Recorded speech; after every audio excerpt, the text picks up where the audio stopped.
Bonsoir et bienvenue dans cette nouvelle édition de l'Africa Tonight. Au sommaire de l'actualité, l'effondrement économique menace le Soudan. Le niveau de vie des Soudanais ne cesse de se dégrader. Une économie sous perfusion qui met en péril la suite de la transition.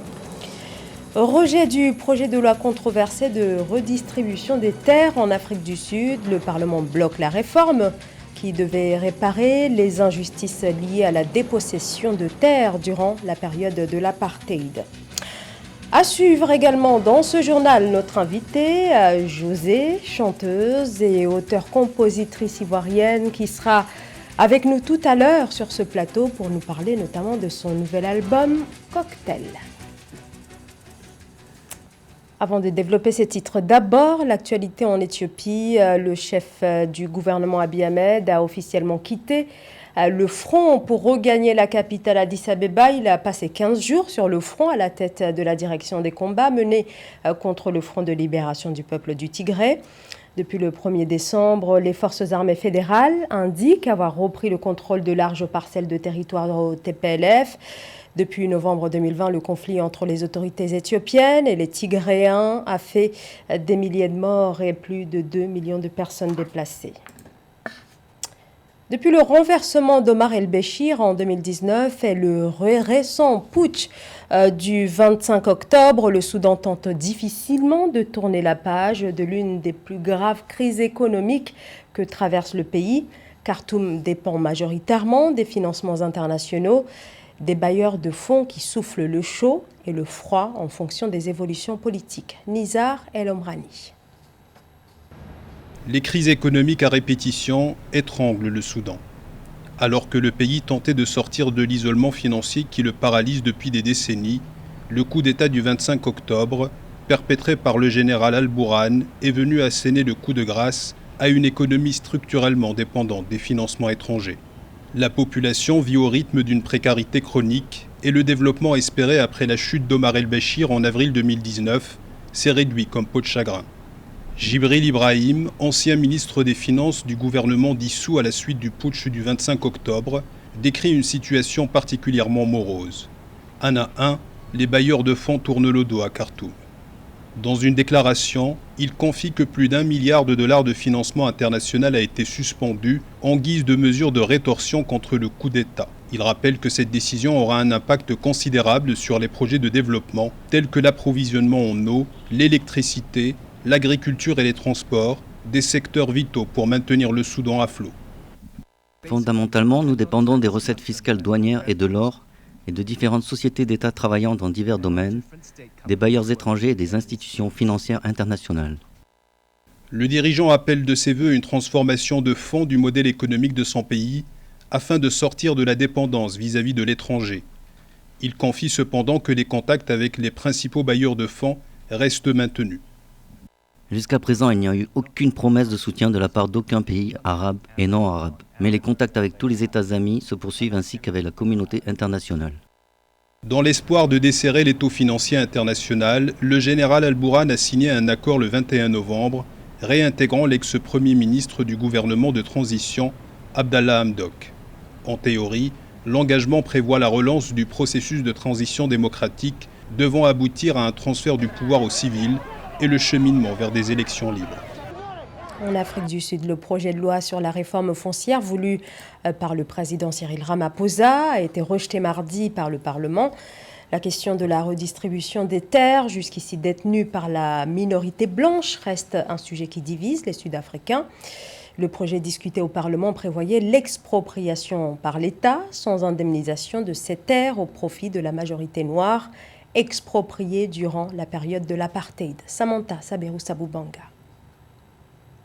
Le Parlement sud-africain a rejeté mardi 7 décembre le projet de loi portant sur la réforme foncière. Le projet de loi discuté au Parlement prévoyait l'expropriation par l'État sans indemnisation des terres détenues en majorité par les Blancs au profit de la majorité noire. La proposition de la modification de la Constitution n'a recueilli la majorité des 2/3 auprès des 400 députés. Vous savez également, aujourd'hui, si on remet les terres à la majorité noire, qu'est-ce qu'elle en fera? On a déjà un exemple au Zimbabwe sous Robert Mugabe. Les terres ont été expropriées et redistribuées aux Noirs. Mais juste après, il y a un déficit de production agricole. Les Noirs n'ont pas su exploiter les terres comme il le faut. Donc, ça a impacté et le social, mais aussi l'économie. Donc, tout ça, ce sont des choses que je pense, à un moment, les députés ont pu analyser, ont pu se remémorer avant de prendre leur position. Selon les données, 72% des terres agricoles de la nation arc-en-ciel sont détenues par la minorité blanche qui représente moins de 10% de la population, tandis que la population noire possède 4% des terres alors qu'elle représente 75% du nombre total d'habitants.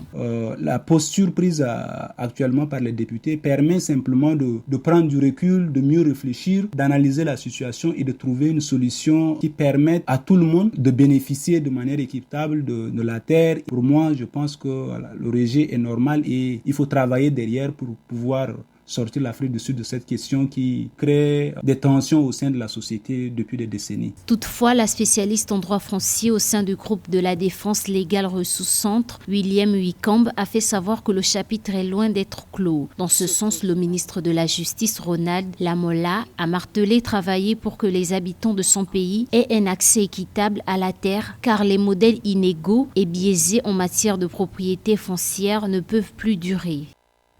24 morts ont été recensés en République démocratique du Congo en raison d'une épidémie de variole simienne, épidémie déclarée dans la province de Maniema qui se trouve à l'est du pays.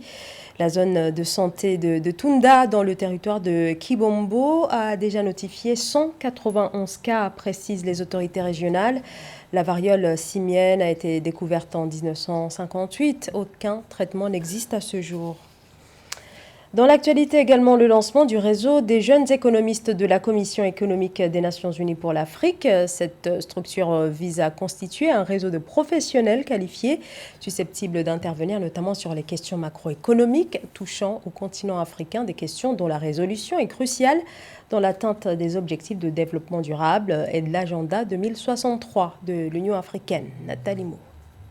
La Commission économique des Nations Unies pour l'Afrique, CEA, a lancé le 7 décembre 2021 son réseau des jeunes économistes, une plateforme qui offre l'opportunité aux jeunes de se former à la collecte et à l'analyse des données économiques essentielles pour la modélisation macroéconomique du continent dans un contexte de crise sanitaire. Nous espérons pouvoir bientôt publier des données pertinentes sur les défis de l'économie africaine. Notre économie liée aux réalités de nos sociétés, liée à nos défis socio-économiques, à nos cultures. Si nous pouvons résoudre certains de ces défis économiques, nous pourrions clairement résoudre certains conflits et autres défis liés à la gouvernance. Ils sont issus de l'ensemble des sous-régions africaines, les membres du réseau des jeunes de la CEA qui veulent mettre leur formation au service des stratégies de développement de l'Afrique. Cependant, une approche qui inclut les compétences des économistes de la diaspora est également encouragée. Pour renforcer la capacité d'analyse et de modélisation économique, la Commission économique pour l'Afrique à travers ce réseau pourrait saisir l'opportunité offerte par la diaspora africaine en Europe ou même aux États-Unis.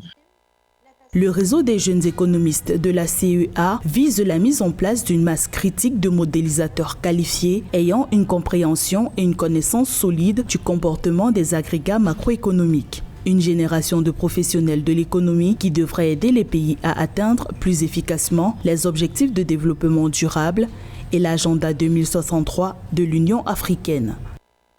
De la musique avec la célèbre chanteuse ivoirienne José. Son deuxième single Diplôme, un véritable succès, 37 millions de vues sur YouTube. Ses chansons, un style musical entrecoupé décalé, afro-zouk, R&B contemporain ou encore la soul. Elle a par ailleurs été en 2018 coach dans le cadre de l'émission de télécrochet des Voice Afrique francophone. José, chanteuse et auteure, compositrice ivoirienne que l'on accueille sur ce plateau. Bonsoir. Bonsoir. Bonsoir. Alors, Diplôme reste le titre incontournable. Comment avez-vous accueilli le succès de ce single, succès grandissant à la fois en Côte d'Ivoire, votre pays d'origine, en Afrique, mais aussi à l'international? Avec beaucoup de surprise, je l'ai accueilli parce que j'étais loin de me douter que c'était un message que la plupart des femmes attendaient de recevoir et aussi de véhiculer à leurs compagnons, à leurs concubins. Ça a été un réel plaisir pour moi de vivre cette aventure parce que pour une aventure, ça en a été une. Beaucoup de femmes se sont fiancées grâce à cette chanson, se sont mariées même grâce à cette chanson.